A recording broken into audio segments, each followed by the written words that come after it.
Welcome to Beyond the Press Release, a production of Agoracom, in which we take the time to speak to small cap executives after they put out important news. With us today, happy to have him back for his first interview of 2022. Lauren Rapkin is the CEO of PlantX Life, trades in Canada under Vega, VEGA, for our friends in the US, PLTXF. For those new to the story, first you need to know this: the paradigm shifting parabolic growth of plant-based foods and plant-based life is unstoppable. The plant-based food market alone is expected to hit about $75 billion by 2027. Guys, this is 5 years from now. PlantX is the one-stop shop for everything that's plant-based, not just plant-based foods. So effectively, they're the digital face of the plant-based community. We're talking about meal delivery to your home, products, pet foods, restaurant locators, e-commerce, cafes, even plants. All right, even plants, if you can believe it. And it's wildly successful. And they got the numbers to back it up. Their latest annual number from last year was $6.58 million, but their 6-month numbers up until September 30th, $6.9 million. So they've already beat all of the last year, and those 6-month numbers are up over 1,000%, 1,400% to be exact. Partnerships: Walmart Canada, Hudson's Bay, Amazon. Ambassadors: Venus Williams, Justin Fields, Matthew Kenny. They're hitting it out of the park. Lauren, welcome back, my friend. George, great to be here, and thank you for having me. Hey, always great having you guys, because you guys, like I said, are doing great things. That's what we love to talk to our investors about. Before we get into these pretty big press releases, one was acquiring a company outright, and then you also acquired majority interest in 2 other companies. But before we talk about those, let's talk about how big picture, how things are going at PlantX. As the numbers speak for themselves, what can you tell us about the big picture? Yeah, it's kind of like amazing, right? 2 years ago, we started back of the napkin. We had $1,000 in sales, moved all the way up to 6 million, and our run rate has been is looking incredible walking into the end of 2022 here.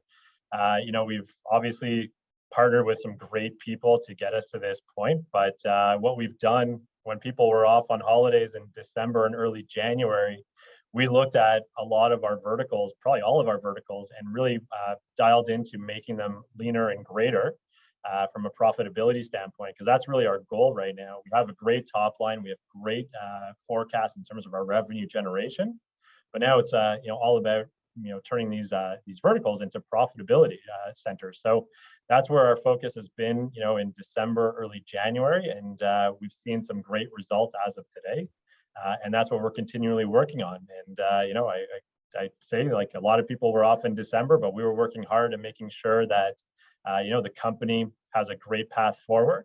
And we have some great, again, verticals that we've introduced, which we'll obviously get into. But that's our story going into 2023, is how do we now take our great revenue streams and making them all profitable.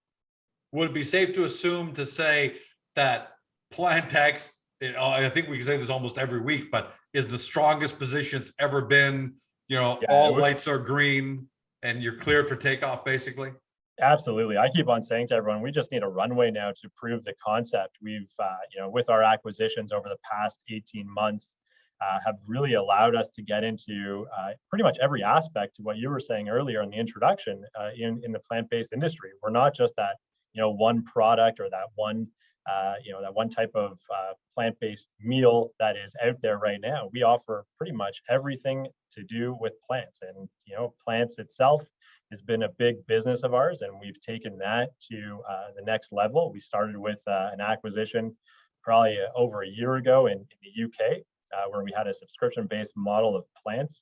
So Bloombox is what we operate under, and we have recently expanded that all the way into the EU, and that's been an incredible success for us. People are really driving towards it. They really appreciate what we have to offer and the selections, and we're continually moving that across the EU right now, which has been a fantastic driver for us.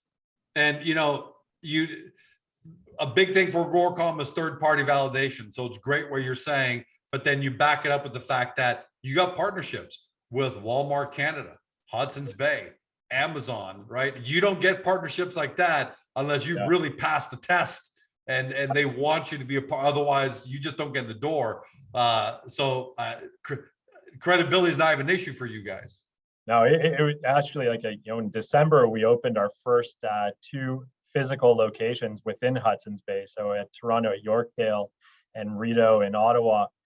So we now have physical locations within Hudson's Bay. So not only are we in their marketplace, but we're actually having that touch, feel education, which is something so important to the PlantX brand, is that we don't discriminate, we don't judge. We want to invite people. We want it to be an inclusive community. So we're bringing people now in to some very highly trafficked areas where people can come in, see the product, learn about the product, and obviously purchase it. But with being within Hudson's Bay, it's truly been a remarkable success story for us, and we're humbled by it that they allowed us to be part of an amazing corporation that's been around since pretty much 1600s, 500 years, exactly, 500 years. Exactly. So to be part of that is really a great success for us. And I'm from the greater Toronto area, so I know the Yorkdale location. One thing that's great about that location is it has those flagship kind of stores. Tesla's there, Apple is there, Microsoft there. It's all, it's those big companies where they say, all right, we know you can buy our stuff online if you really had to, but we want to showcase our product for you guys. So here it is. So I think that was a really smart move to locate it in Hudson's Bay, Yorkdale. What are the plans for the rest of the Hudson Bay locations? Are there any plans? Because obviously they're a very big company with a footprint all across Canada. Any plans that you can, I know you can't be specific, but you can allude to as to whether that relationship continues to grow with physical locations? We are always in continual talks with Hudson's Bay. We keep on looking to expand our relationship.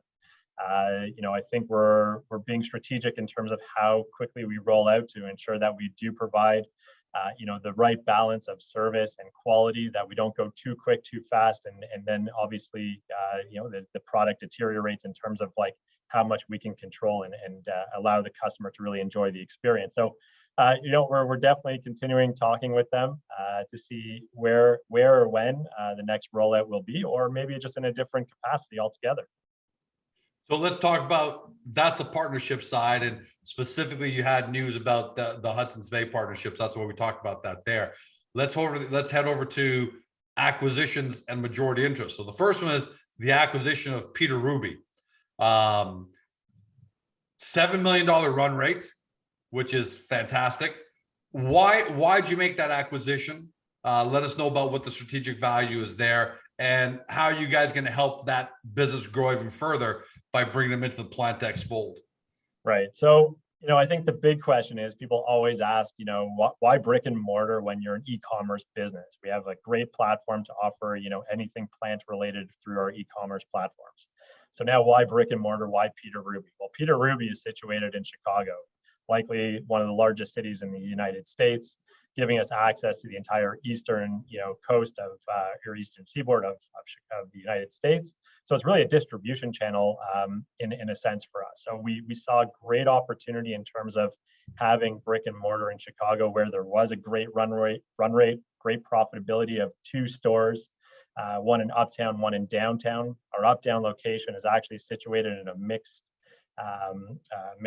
commercial, or sort of mixed residential and retail on the bottom, which is where we're at.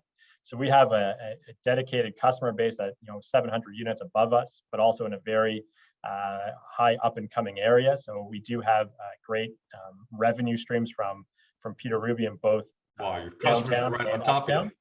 Yeah, exactly. So it's an automatic customer base there, but really again, why we're doing it, we see great opportunities from our distribution channel. So, using Chicago as, retail to pretty much keep the lights on and have great revenue stream, but then also allow us to do our wholesale distribution out of that location.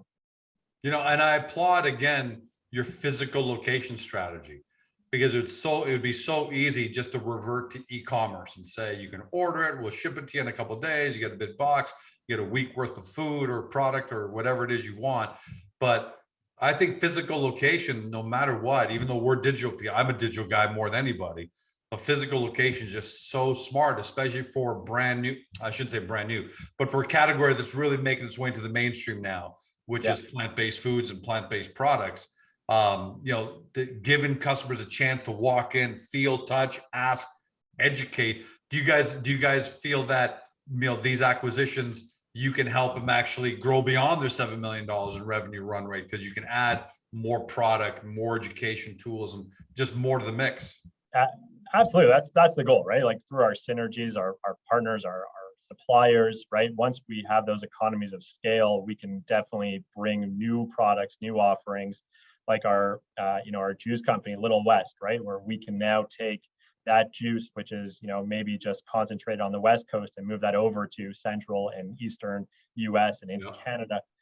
So we're going to have unique products that are only going to be available at our, retail locations. But again, yeah, it's certainly giving us the ability to have our distribution channels controlled by us. So having warehousing or stores, Western Canada, Western US, Central Canada, Eastern Canada, and Eastern US, like that really allows us to get that same day delivery or next day delivery, or the frozen refrigerated items, to people's homes or people's businesses a lot more efficiently. So that's really where the goal of that build out is.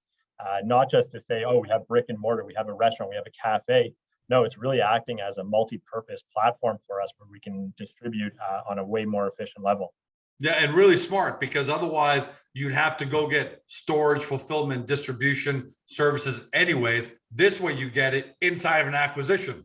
So it's Exactly. not a big added cost. It's an added benefit to the acquisition you're making, Exactly. which, by the way, was at one times revenue.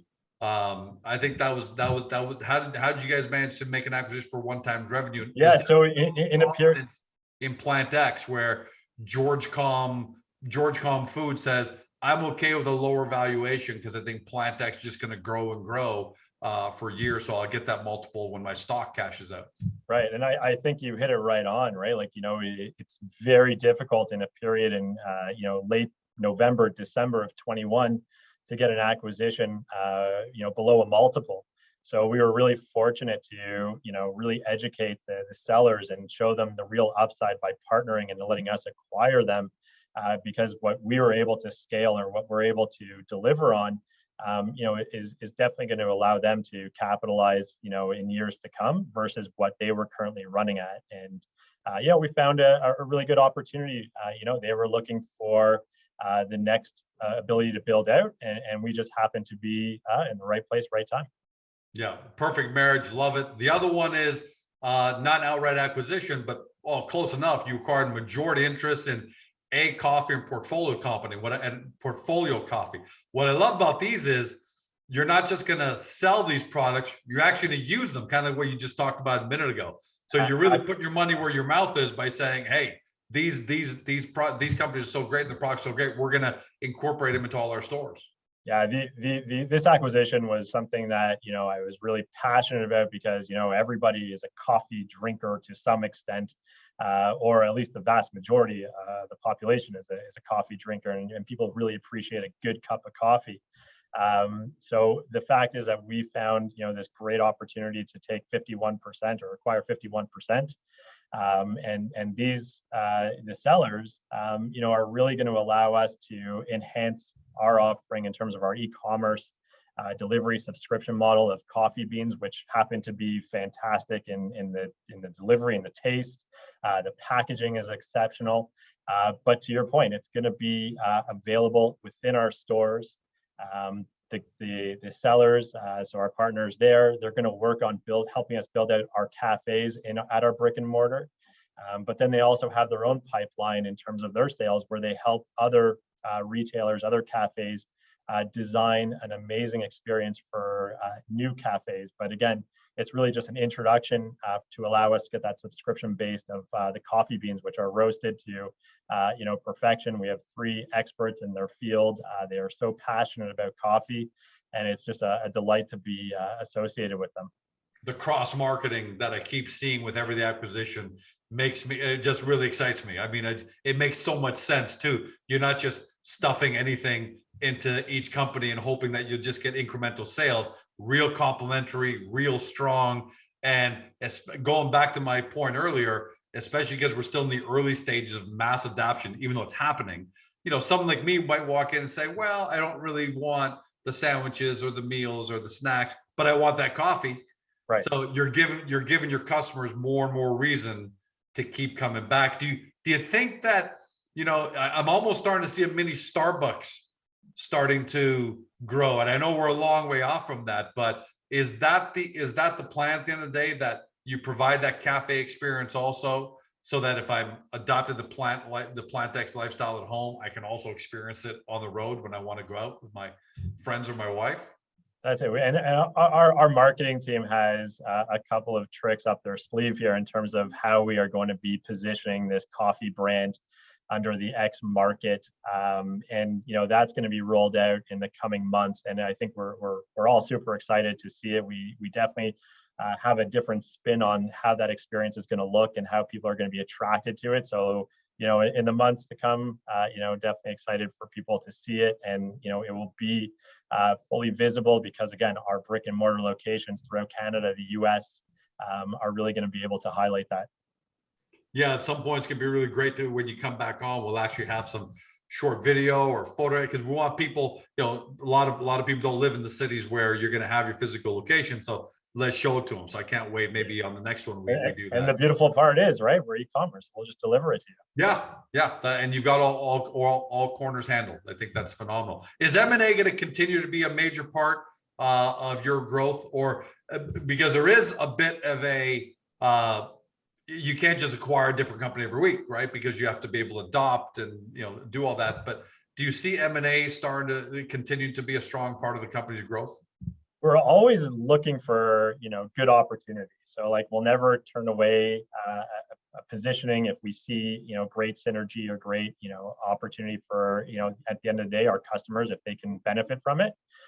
But back to what I was saying, what we were doing in December, January, we have amazing verticals at the moment that are all really complementary to each other.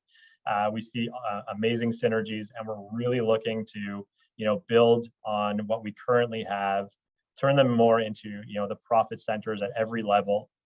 But again, if a great acquisition opportunity comes along, we won't bow away from it. But we're always looking, and people are always coming to us with ideas and different opportunities. So we're definitely, our M&A team is never sleeping. Yeah, and I've got to think that because that's why I correct myself earlier, when I said it's not new. The vegan, plant-based lifestyle, the plant-based foods industry has been around for a long time, but always very private, very small, specialized, and fragmented. Right. I've got to imagine there are a lot of opportunities now where George's plant-based food company has been growing but slogging for the last 15, 17 years. And I would like a liquidity event. I'd like to finally be a part. I would imagine there's a lot of those opportunities. Am I overstating that, or is that what the situation is in your industry? So, yeah, we definitely see those opportunities, but I think a lot of those sellers have a lot of pride and a lot of passion in their product, right? So the localized offerings are better suited for us to offer in one of our locations. So we see more of that happening on the smaller scale, but with the larger acquisitions, people are always looking for a cash out event, but we're being very selective. And as you can see with the Peter Ruby, we weren't overpaying for something that we knew that it would take us many years to recover. So we are selective in how we are acquiring, but a lot of what we're offering some of these smaller retailers or smaller vegan products is come to one of our locations, have your ability to display it, sell it, get on our e-commerce platform, and that will help you take your sales to the next level. So maybe they're not looking for that liquidation event, so in the immediate future. It's really just, how do I build the business and scale it? And we can offer them, that assistance. Here, look, we could talk about the plant-based food business for another hour easily, but we don't want to dizzy everybody at home. But I'll leave you with this, or I'll ask you with this final question. This is our first interview of 2022. Obviously, things are going great because the numbers say it. The third-party validation says with the partners, you're opening up locations with Hudson's Bay. So clearly the business is just doing fantastic. It's not a question of if, it's only a question of degree of success, right? This is the first interview. Talk about how the last interview of 2022 might look like at the end of the year? I'm not asking for stock projections or revenue projections, but how do you see the company, in the next 12 months evolving?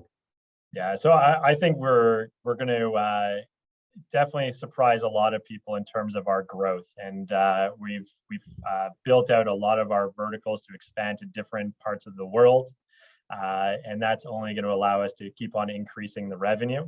I won't give a prediction on where that revenue is going to be, but month over month we have our watermark that we would like to exceed, and our team is working extra hard to ensure that happens. So really, I believe our product, our offerings are going to keep on scaling towards, servicing the global environment. And obviously our offerings are going to keep on increasing. And I think we're just at the early stages of all this growth. And then, we'll work on the profitability as we continue on the next 12 months.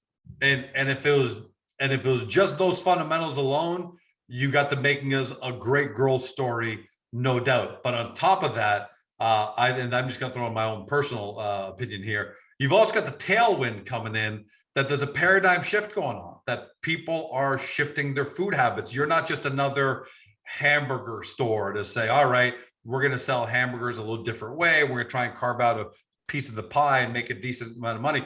You're talking about a paradigm shift that's taking place from a Greek like me, traditional meat and potatoes, thinking more and more about vegan, plant-ex kind of lifestyle. How important is that tailwind to you? And how are you seeing that shift taking place? Is it taking place as fast as you expected or faster than you expected? Well, I think it's been at the speed that we've wanted. Some of our offerings to get to that point where we're a complete lifestyle solution.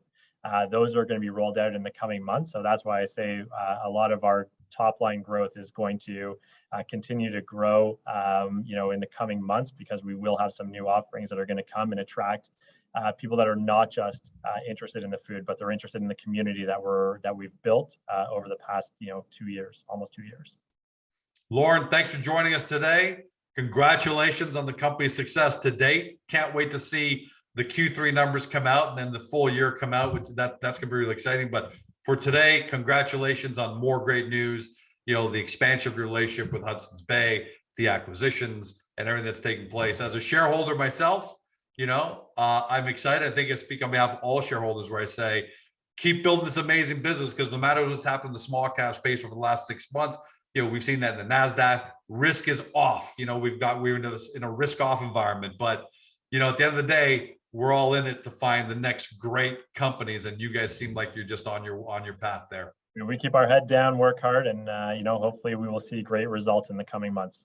All right. Well, we're going to have you back on here to test that, but I have no fear that you're going to disappoint us. That's why I'm happy to put you on the spot, because I know it's going to be good. Like I said, it's just a question of degree, not if. So thanks a lot for joining us today. Thank you for having me. For everybody at home, you've been watching or you've been listening by podcast on Spotify, Google, Apple, or your favorite podcast platform. To Lauren Rapkin, he's CEO of Plant-Ex Life, trades in Canada, VEGA, Vega, for our friends in the US, PLTXF.